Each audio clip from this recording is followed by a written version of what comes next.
Bien amigos, seguimos hablando de la osteoporosis. Los invito ahora a compartir el testimonio de una paciente que se le detectó la enfermedad en un comienzo, pero además les vamos a mostrar cómo se realiza una densitometría ósea para diagnosticar esta enfermedad.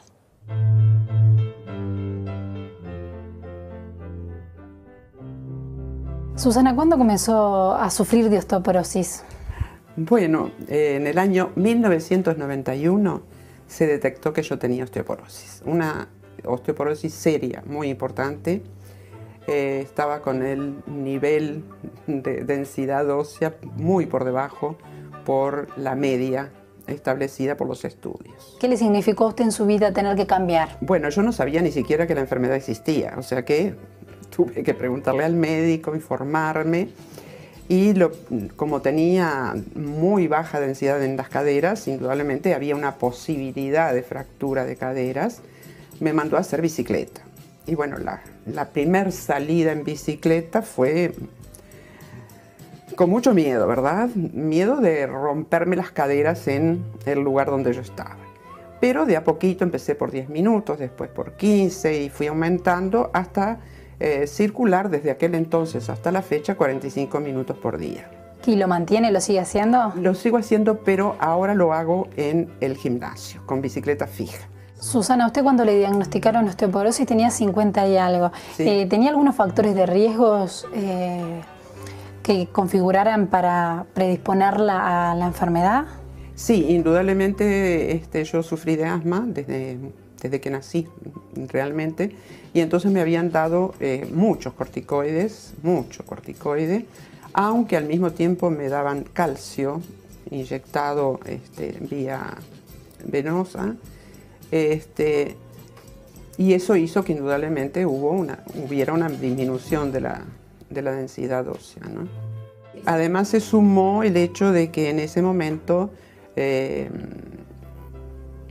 me quitaron los ovarios y el útero, y como consecuencia eso hace que indudablemente las hormonas también no dejaran de existir en mi organismo, y eso también influyó mucho, ¿no?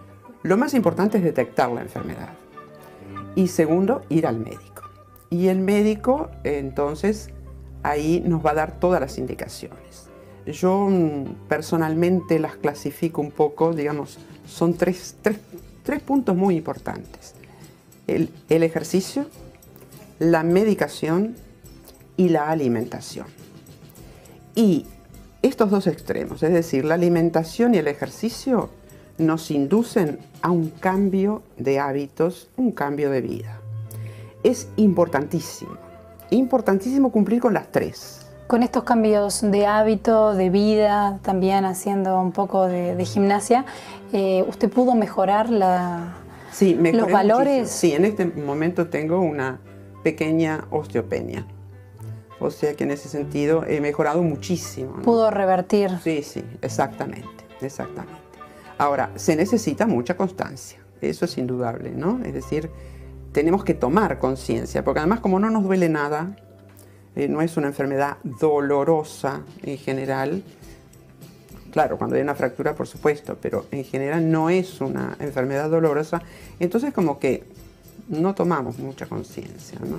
Que además es un tratamiento de por vida, es decir, no es que si yo lo hago durante un año a mí se me acaba la enfermedad.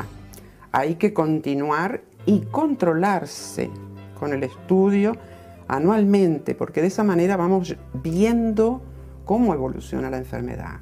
Entonces, si mejoramos, cuidado, no abandonar porque mejoramos. Es muy constante. Hay que seguir, ¿verdad? Doctora, vamos a hacer una densitometría ósea a Gladys. ¿Cómo es el procedimiento usual? El procedimiento usual es el paciente llega al consultorio, es importante el peso y la altura, porque nosotros sí, el paciente perdió mucha altura en el último año, ya es un dato de que algo está pasando en su columna fundamentalmente. Entonces viene la paciente, se pesa, se mide, que ya lo hicimos con Gladys, y Gladys se va a acostar ahora para hacer la medición primero de la columna lumbar.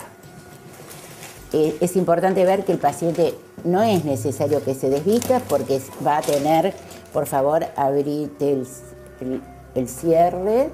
Va a tener la parte que a nosotros nos interesa expuesta. Por favor, levantar sobre las piernas.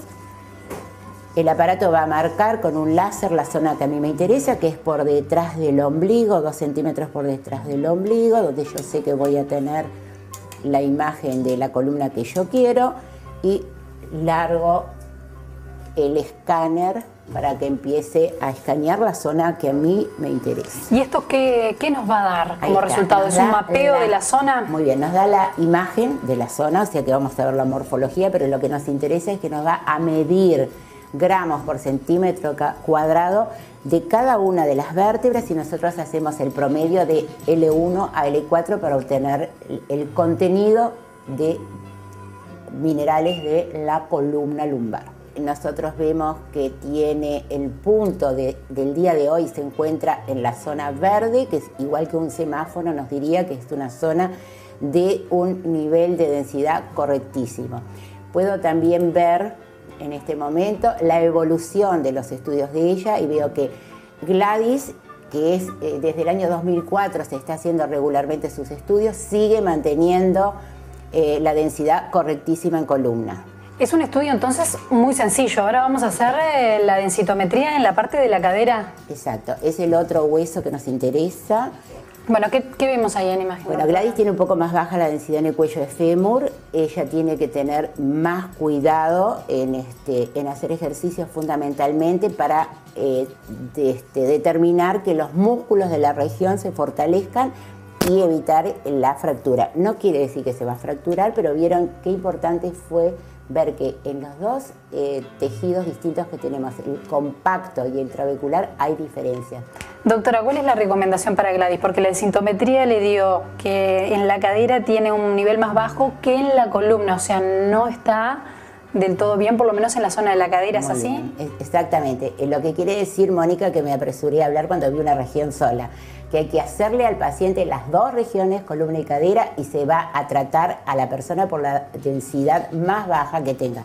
O sea, en este momento Gladys tiene que evaluar la necesidad de tomar medicación o no, porque la densidad de la cadera es más baja. Hasta ahora marchó muy bien con nutrición, ejercicio y vitamina D. En este momento hay que evaluarlo porque ya nos está hablando de que está bajando la densidad en una de las regiones y alcanza con que una de las regiones esté baja. Así que es importante para tener precaución en la región de la cadera entonces. Y hacer ambas en todas las densitometrías óseas.